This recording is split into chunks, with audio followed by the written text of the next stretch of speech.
Mas. Saya dengan Nawabin Pertahanan dari Jakarta ingin menanyakan Ya. detailnya sejarah Nomensen yang kami tahu kedatangan dia dari luar negeri yang terbaru, yang kami dapat informasi bahwa di Johor lah dia tempat tinggal sementara sebelum berangkat ke Paris. Gimana kira-kira kebenarannya yang Oh ya, terima kasih kepada saudara Mawar Bapak. Sebelum saya apresiasi semangat dan ingin tanggung saudara untuk perjalanan dan jiwanya Nomensen di Barus.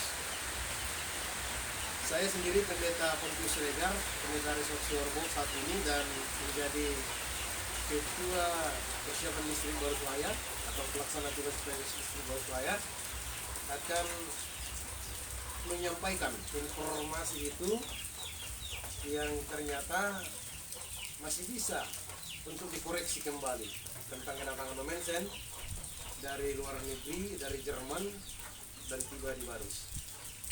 Seperti kita ketahui bahwa memang tibanya Nomensen di Barus itu pada tanggal 25 Juni 1962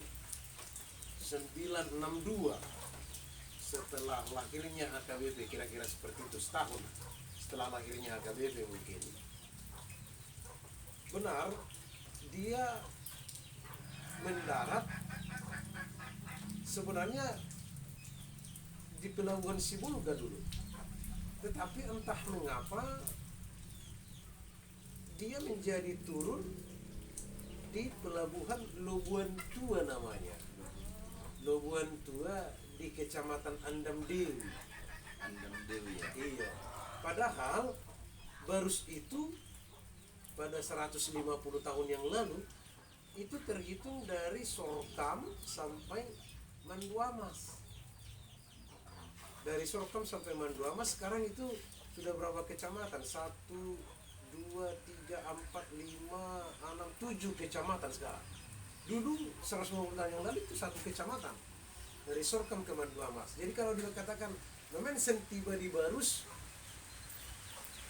itulah apa rentang apa namanya wilayah daripada Barus, dari Sorkam ke sampai ke Manduamas. Tapi keyakinan kita bahwa dia ada persis di jantung kota Barus itu pun tidak, karena kota Barus itu masih jauh dengan Lobuan Tua yang di Andam Dewi, itu berjarak sekitar 7-10 km. Masih ada peninggalannya sekarang di sana, cuman belum menjadi sawah atau perkebunan penduduk. Nah, gitu. Jadi dari Lobuan Tua dia menyisir kampung-kampung dari sana, melewati satu desa yang belum Sihorbo, belum, masih namanya Sabapulu-Pulo. Sabapulu ya? Karena penduduk Siorbo Tagijang yang sekarang itu adanya di Sabapulu-Pulo dulu ketika Nomensen lewat.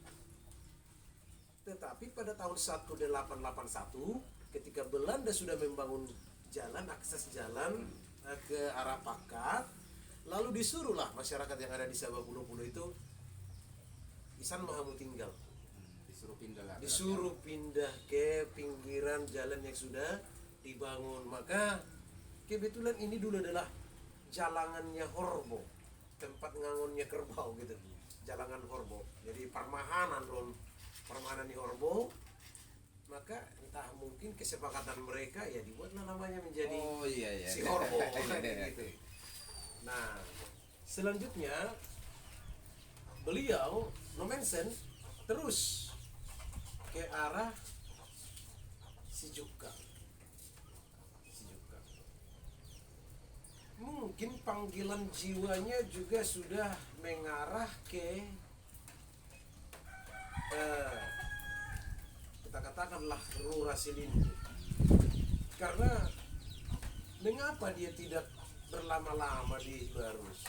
Justru dia mau terus naik mengarah Pakat, padahal tidak ada jalan pada saat itu. Maka seperti menginjili dulu, tinggal di rumah-rumah penduduk, tidak berhasil, maka mungkin dia mendengar bahwa di Sipirok lah, arah Sipirok itu ternyata harus kembali ke Sibolga dulu, baru pergi ke Sipirok. Nah, menurut catatan atau penuturan dari tua-tua, dia lebih lama di desa Sijukang. Nah, perlu kita ketahui, Iya. Mawardi, desa Sijukang berasal dari kata Sijukan. Kenapa? Ketika Nomensen di sana bermalam dan mau memberikan Injil sambil membunyikan harmonikanya, orang-orang sebenarnya sudah ada ketakutan karena dia sebuah mata Oh iya. penjajah. Dan maaf, ketika dia tertidur di bara namanya kan, di kolong rumah, kan belum seperti rumah ini masih Tobara. tobara, ada tobara. Orang Batak itu nakal. Dia orang Batak itu buang air kecil ke bawah, padahal Nomensen sedang ada tidur di sana karena tidak diberikan rumah, karena dianggap Sutarmata sebagai musuh penjajah. Maka dibilang dan oleh Nomensen, Jukat Mahamud, nah Jukat 20 tahun, si Jukat 20 tahun. Begitu oleh Nomensen, si Jukat 20 tahun. Dan dulu katanya namanya itu memang si Jukat, tapi beberapa waktu kemudian mungkin dirubah namanya. Nggak usahlah si Jukat namanya kampung kita, kata Ragale, mungkin barangkali seperti itu, dibikinlah si Jukang. Dan orang tua Bapak Profesor Menkumham Yasona Lauli pernah juga tinggal di sana. Oh iya. Pernah katanya nggak tahu. Nah, saudara-saudara, jadi karena kampung Sihorbo yang ada sekarang itu pada tahun datangnya Nomensen belum ada, bisa dipastikan Nomensen tidak menginjakkan kaki di Sihorbo, tapi di desa Sabapulo-Pulo yang adalah masyarakat Sihorbo tempo dulu yang pindah ke sini, ya tentu pasti dijalani karena itu ada di sana, di sudah sawah sekarang di pinggiran Sungai Eksirahat. Tidak ada sebenarnya, tidak ada peninggalan Nomensen di sini menginjakkan kaki.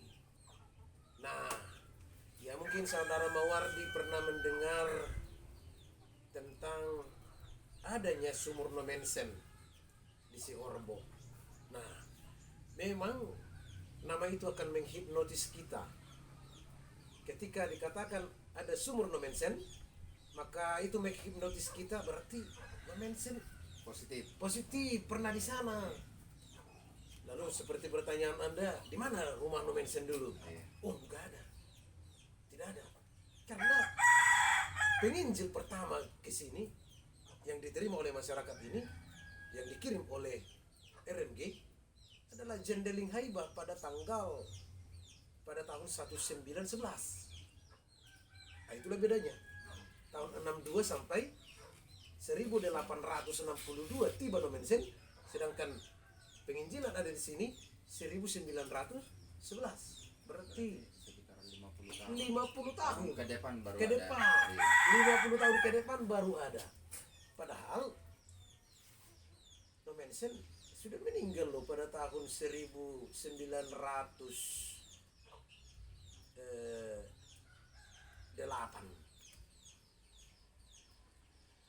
Kira-kira seperti itu. Berarti sudah Mega Eporus lah. nggak urus lagi Nomensen sebenarnya, nggak urus lagi Nomensen. Kedatangan pendeta pertama. Kedatangan pendeta Haibah ke sini sudah diganti yang lain itu. Jadi, nah, tapi mungkin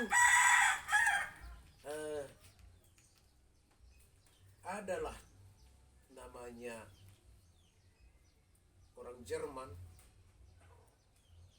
Ada juga beberapa sebelum di sini maaf ada Otto Danner, baru Pendeta Haibah, susah saya sebut dulu nama-nama Jerman ya. Iya, iya. Bergen Smith, Kove, William Kaiser. Pada zaman William Kaiser lah digali sumur itu. Karena dia pada tahun 1929 dia membuka klinik pengobatan. Nah, itu dari sana nanti. Klinik pengobatan, lalu kan otomatis yang perlu untuk rumah sakit air lah. Maka digalilah itu sumur oleh William Kaiser, dan dari sanalah dialirkan. Nanti di belakang rumah ini ada reservoir, tempat penampungan air, dari situ dibagi lagi. Sebenarnya William Kaiser.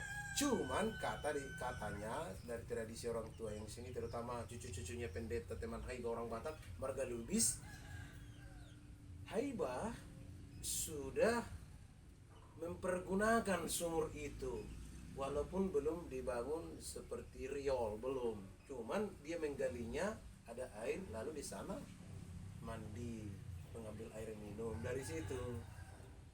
Dari orang Jerman pertama. Tapi biasalah di kampung-kampung gak usah, pokoknya ada air di, kan begitu. Maka disebutlah itu sumur Nituan di sini. Nah, mengapa berubah menjadi sumur Nommensen? Itu adalah kesepakatan. Kesepakatan pada tahun 2017 ada seminar di Sibolga. Saya belum di sini. Saya 2019 di sini. Disepakatilah itu supaya menjadi destinasi religi. Satu destinasi religi di Kabupaten Tapanuli Tengah, kita sepakatilah jangan sumur Nituan. Yaitu diberilah namanya Sumur Nommensen. Sumur Nommensen.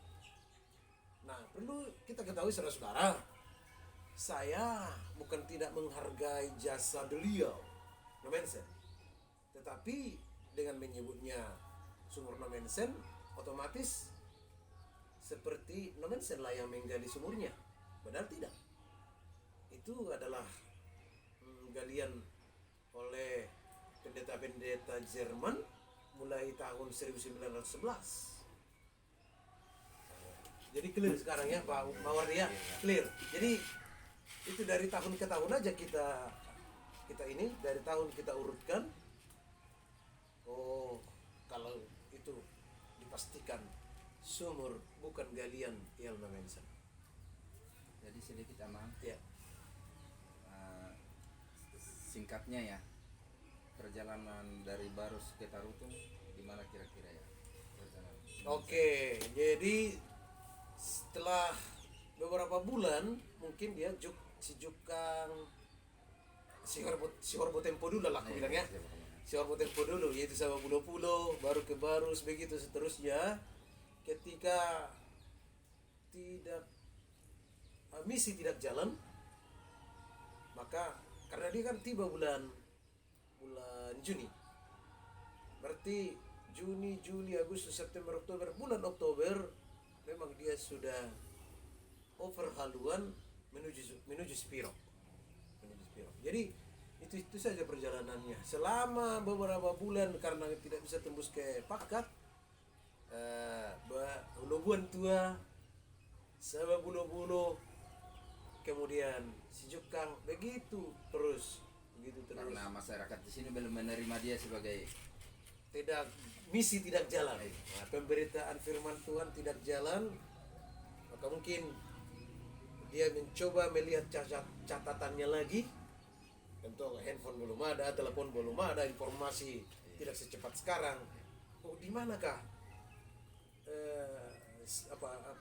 home base daripada teman-teman Zendeling?